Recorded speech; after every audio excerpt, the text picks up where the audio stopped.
அனைவருக்கும் வணக்கம். நான் உங்கள் ஏஎல்பி ஜோதிடர் மற்றும் மாஸ்டர் நிபுணர் ரமேஷ் பெங்களூர்லேருந்து பேசுகிறேங்க. இன்னைக்கு வேற விதமான ஒரு ஜாதகம் ஆய்வு. இது என்னோட உறவினரோட ஜாதகம். இவருக்கு நான் ஜாதகம் பார்த்தது 21/6/2025 அப்போ ஜாதகம் பார்த்துருந்தேன். எது விஷயம்னா இவருக்கு சொந்தமாக ஒரு நில மீன்ஸ் இடம் இருக்குது. அதில் வீடு கட்டலாமான்னு கேட்டிருந்தாரு. நம்ம இல்லைங்க, வீடு இப்போதைக்கு கட்டலாம், அதாவது இப்போ கட்ட முடியாது, ஆனால் அந்த இடத்துல பிரச்சனை இருக்கிற மாதிரி இருக்கு, நீங்கள் செக் பண்ணி பாருங்க அப்படின்னு சொன்னோம். நம்ம சொன்ன மாதிரியே இடத்துல பிரச்சனை இருந்துச்சு. அதை நம்ம என்ன சொன்னோம், எப்படி பார்த்தோம் அப்படின்றத இப்போ பார்ப்போம். ஆணோட ஜாதகம், வயசு 58 வருஷம் முடிஞ்சு 5 மாதம் 24 நாள் ஆச்சு. எப்போ 21/6/2025 அப்போ. பிறப்பு லக்னம் அப்படின்றது சிம்மம், வயதுக்குரிய அட்சய லக்னமாக கும்பம் போயிட்டு இருக்கு. லக்னாதிபதி சனி பகவான் 1க்கும் 12க்கும் ஆதிபத்தியம் பெற்று 2ல் இருந்தார். கேள்வி என்னதுங்க, வீடு கட்டலாமா 4ஆம் பாவம் பற்றி. அந்த சமயத்தில் ஒரு இயங்கு நட்சத்திரமா போராட்டாதி 1 போயிட்டு இருந்துச்சு. குரு பகவான் ஏஎல்பிக்கு 6ஆம் வீடான கடகத்துல. குரு எந்த சாரத்துல போயிட்டு இருந்தாருன்னு பார்த்தீங்கன்னா பூச நட்சத்திரம் 2ஆம் பாதம் இந்த சாரத்துல போயிட்டு இருந்தாரு. அப்போ என்ன ஆயிடுதுங்க, ஆட்டோமேட்டிக்கா பாவகத்துல மாற்றம் ஏற்படுது. அதாவது கிரகங்கள் அப்படியே தான் இருக்கு, அந்தந்த இடத்துல எங்க இருக்கும் அப்படியே தான் இருக்கு. இந்த பாவக கட்டம் மட்டும் அப்படியே ஷிஃப்ட் ஆயிடும், ரொட்டேட் ஆகுது. அப்படி பாவ மாற்றம் ஏற்பட்ட பிறகு உள்ள நிலை எப்படின்னு பார்த்தீங்கன்னா, லக்னாதிபதி சனி பகவான் 2ல இருந்து லக்னத்துக்கு வந்துடுறாரு. நட்சத்திராதிபதி குரு பகவான் 5ஆம் வீடான மிதனத்துல இருக்காரு. சரி, கேள்வி சரியா அப்படின்னு பார்க்கும்போது கோச்சார குரு 4ஆம் வீடான ரிஷபத்துல, 4ன்றது வீடு. அப்ப வீடு பற்றிய கேள்வி சரி அப்படின்னு வருது. இந்த சமயத்துல பார்த்தீங்கன்னா நவாம்சம் எதிர்காலத்துல, அதாவது மேஷத்துல போயிட்டு இருக்கு.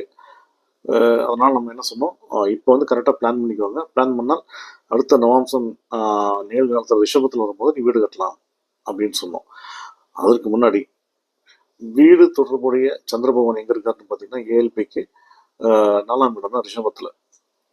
சந்திரன்னா யாருங்க, மனோகாரகன், அவர் 4ல்.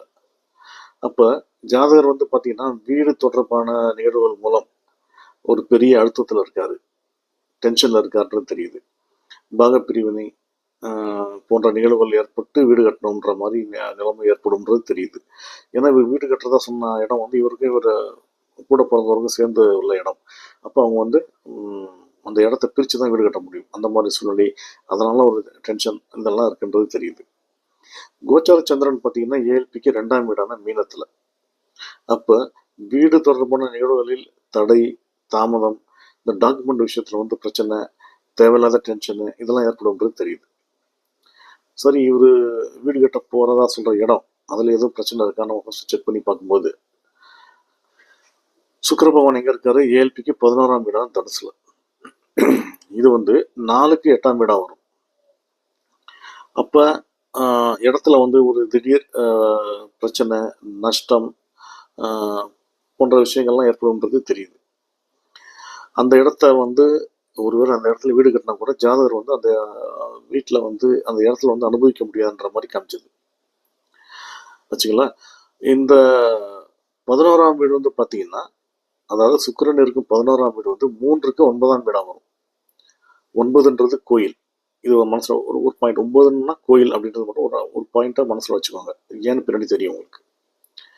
அதனால நம்ம என்ன சொன்னோம், நம்ம உறவினர்கிட்ட என்ன சொன்னோம், இந்த மாதிரி கட்டத்தில் திடீர் இந்த மாதிரி இந்த இடத்துல திடீர் பிரச்சனைகள், அதனால் நீங்கள் இடத்த அனுபவிக்க முடியாது, தேவையில்லாத பண கஷ்டம், நஷ்டம்லாம் ஏற்படும். அதனால் வீடு கட்ட ஆரம்பிக்கிறதுக்கு முன்னாடி போயிட்டு நீங்கள் முதல்ல அந்த இடத்த ஒரு முறை பக்காவாக செக் பண்ணுங்கள். ஒரு லாயரை வச்சோ இல்லை ரெஜிஸ்டர் ஆஃபீஸ் போய்ட்டு ஒரு ஈசி போட்டு செக் பண்ணுங்கள்.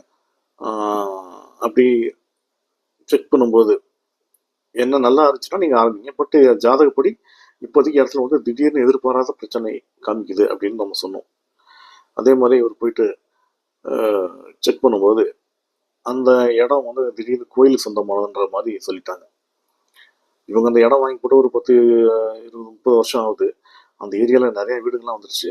இவங்க இடம் மட்டும் வீடு கட்டாமல் இருக்கு. ஆனால் இப்போ கவர்மெண்ட் என்ன சொல்லிட்டாங்க, அந்த கம்ப்ளீட் ஏரியாவே இது ஒரு 100 வருஷத்துக்கு முன்னாடி கோயிலுக்கு எழுதி வச்ச இடம், அதனால் வந்து நீங்கள் இடத்தெல்லாம் காலி பண்ணுங்கள், வீடை காலி பண்ணுங்கன்ற மாதிரி கவர்மெண்ட் வந்து நோட்டீஸ் கொடுத்துருக்காங்கன்றதான் பேச்சு. அப்படி தான் போயிட்டுருக்கு. அதனால் இப்போ வந்து இனிமேல் வந்து அந்த வீட்டில் அந்த இடத்துல வந்து எந்த விதமான ஆக்டிவிட்டீஸும் பண்ண முடியாது. அந்த மாதிரியான ஒரு தடை ஏற்பட்டிருக்கு. இப்போ என்ன பண்ணிருக்காங்க, இந்த அந்த அந்த ஏரியாவில் ஏற்கனவே வீடு கட்டி இருந்தவங்க இப்போலாம் ஒரு வாட்ஸ்அப் குரூப் மாதிரி ஃபார்ம் பண்ணி இப்போ என்ன பண்ணலாம், ஏது பண்ணலாம், கோர்ட் கேஸ் பண்ணலாமான்ட்டு ஒரு கேஸ் எடுத்துக்கலாமான்ற மாதிரி டிஸ்கஷன் போயிட்டுருக்கு. நம்ம ஒரு விஷயம் ஞாபகம் வச்சுக்க சொன்னோம், 9னா கோயில்ன்ட்டு 3 சம்மந்தப்பட்டுச்சு. அப்போ அந்த இடம் வந்து கோயில் சம்மந்தப்பட்டது, டாக்குமெண்ட்டு வந்து கோயிலுக்கு சம்மந்தப்பட்ட டாக்குமெண்ட்டு இருக்குன்ற மாதிரி கவர்மெண்ட் சொன்னதா இப்போ சொல்கிறாங்க. எவ்வளோ துல்லியமாக இருக்குது பார்த்தீங்களா நம்ம ஸ்ரீரங்கன பദ്ധதி ஜோதிட முறையில். நம்ம சொன்னோம் வீடு கட்டலாமா கட்டலாம், இப்போ பிளான் பண்ணிக்கோங்கன்னு சொன்னோம். அதுக்கு முன்னாடி நம்ம செக் பண்ணி பார்க்கும்போது இவ்வளோ விஷயங்கள் வெளியே வருது. இடத்துல பிரச்சனை அப்படின்ற மாதிரி வந்து ஜென்ரலாக சொன்னோம். உள்ளே போய் பார்க்கும்போது இன்னும் துல்லியமாக எப்படி வந்துருச்சு பாருங்க. இடத்துல பிரச்சனை, வீடு கட்டினாலும் வந்து ஜாதகத்தை அனுபவிக்க முடியாது. ஏன் அப்படின்னா கவர்மெண்டோட ப்ராப்பர்ட்டி ஆகிப்போச்சு.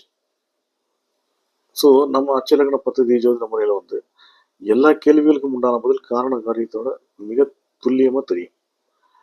இப்படிப்பட்ட அற்புதமான அச்சலக்கண பദ്ധதி எனும் தெய்வீகமான ஜோதிட முறையை உருவாக்கிய எனதருமை குருநாதர் திரு பொதுவுடை மூர்த்தி ஐயா அவர்களுக்கும் எனக்கு கற்பித்த அனைத்து ஆசான்களுக்கும் இறைவனுக்கும் பிரபஞ்சத்திற்கும் என் குலதெய்வத்திற்கும் நன்றி. மீண்டும் வேறு ஒரு ஜாதகவில் சந்திப்போம். வணக்கம். வாழ்க வளமுடன்.